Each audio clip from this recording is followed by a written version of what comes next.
मंच पर उपस्थित, हमारा उद्देश्य ये है, जैसे कि जिलाधिकारी महोदय साहब ने बताया, कि हमारे और आपके बीच में जो भी उत्पन्न होती हैं उनको दूर करना ही मुख्य उद्देश्य है इसका, कि कैसे हम हमारे बीच आपके बीच में जो एरियम है उसके बारे में हम बताना चाहेंगे कि आपका अगर 40 लाख का टर्नओवर है तो आपको पंजीयन लेना, 20 लाख का वेट ना करें, उससे पहले भी आप पंजीयन ले लें। पंजीयन लेने से होगा क्या, आपको कई फायदे मिलेंगे। क्यों करें, आप पहले भी पंजीयन ले सकते हैं, वो कोई फाउंडेशन नहीं है कि आपका 40 लाख टर्नओवर होगा तभी आप लेंगे।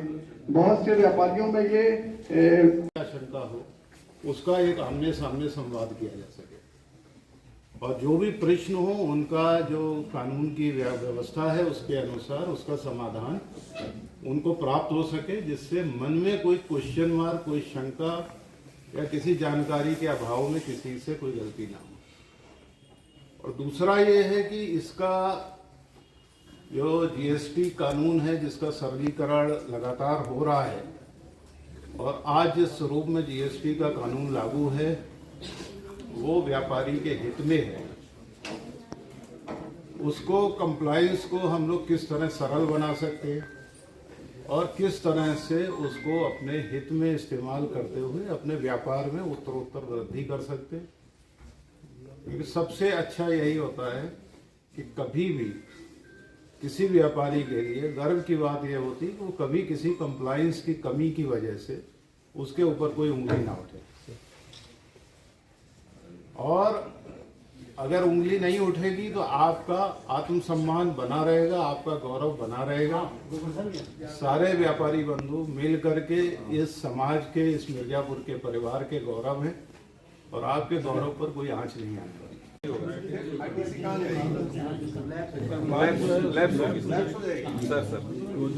सर अगर उनके परिवार में कोई नीचे है नहीं व्यापार करने वाला तब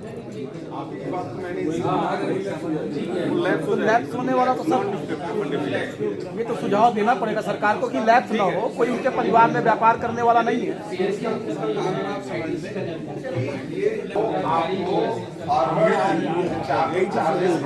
जो सेट ऑफ है उसकी वजह से आरटीसी मिलती है।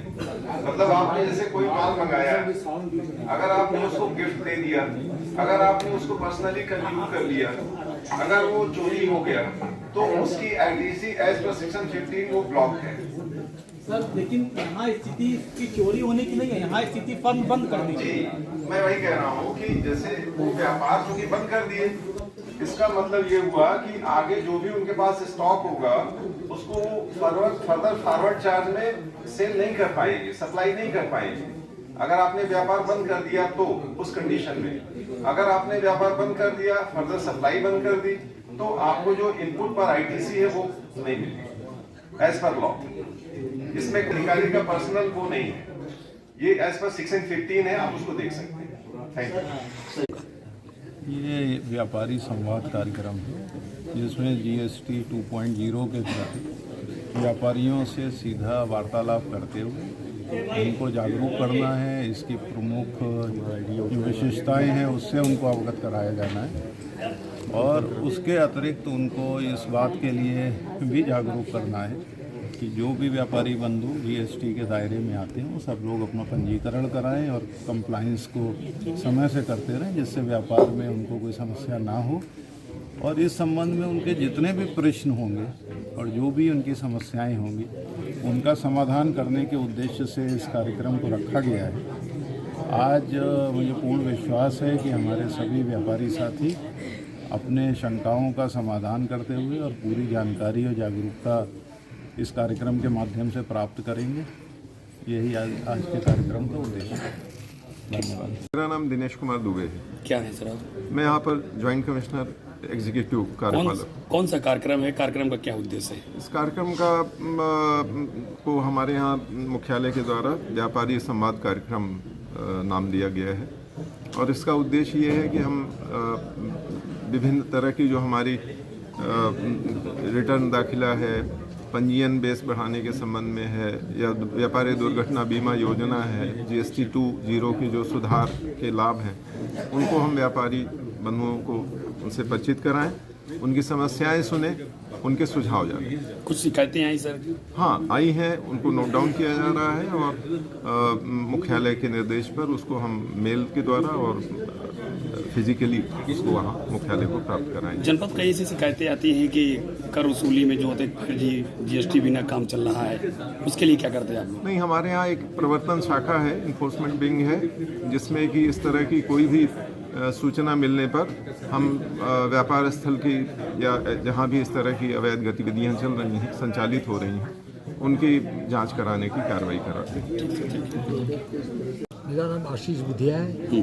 किस ट्रेड के क्या है? मैं इंडियन इंडस्ट्रीज एसोसिएशन का मिर्ज़ापुर का अध्यक्ष हूँ और मिर्ज़ापुर डेयरी कारपेट मैन्युफैक्चरर्स का भी अध्यक्ष हूँ। सर, कौन सा कार्यक्रम में आप हिस्सा लेने आए? क्या सुझाव आपने दिया? क्या समस्या पहले आती थी? जैसा कि GST विभाग के द्वारा व्यापारी संवाद कार्यक्रम यहाँ आयोजित किया गया है। इस कार्यक्रम में GST विभाग के मिर्ज़ापुर के समक्ष सक्षम अधिकारी, उपायुक्त श्री दिनेश दुबे जी, अन्य अधिकारी यहाँ उपस्थित हैं। उन्होंने व्यापारियों की समस्याओं को सुना। जो त्वरित निदान हो सकता था वो उन्होंने यहाँ बता दिया है। जो नहीं हो सकता उसके लिए उन्होंने कहा कि मुख्यालय को अवगत कराएंगे, उसका समाधान उचित वक्त में हो सके। प्रबंध केसरी। किस ट्रेड के क्या हैं आप? मैं वरिष्ठ प्रांतीय उपाध्यक्ष, मिर्ज़ापुर महानगर अध्यक्ष, उत्तर प्रदेश उद्योग व्यापार प्रतिनिधि मंडल।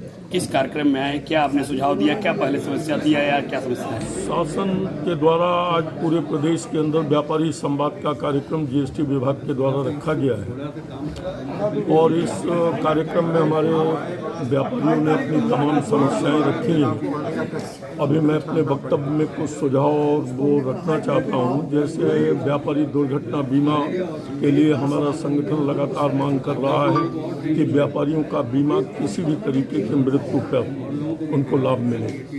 GST में तमाम तरीके की विसंगतियाँ हैं। AI द्वारा जनरेटेड नोटिसें आ रही हैं। हमारे स्थानीय मंडल स्तर के, जनपद स्तर के व्यापार कर अधिकारी उसका समाधान नहीं कर पा रहे हैं। उससे तमाम तरीके की दिक्कतें हैं। उन नोटिसों का जो AI के द्वारा जनरेटेड है, ये लोग हम लोगों को ऑनलाइन मैसेज कर दिए, उससे हमारे व्यापारियों को दिक्कत आ रही है। हमारी बराबर मांग रही है कि उनको मैनुअल नोटिस भी जारी किया जाए। GST की जो GST 2 में दरों का निर्धारण किया गया, ठीक है कि कुछ चीज़ों में GST की दरें कम हुई, लेकिन ये है कि कुछ चीज़ें ऐसी हैं कि जिनमें GST 40% भी हो गई।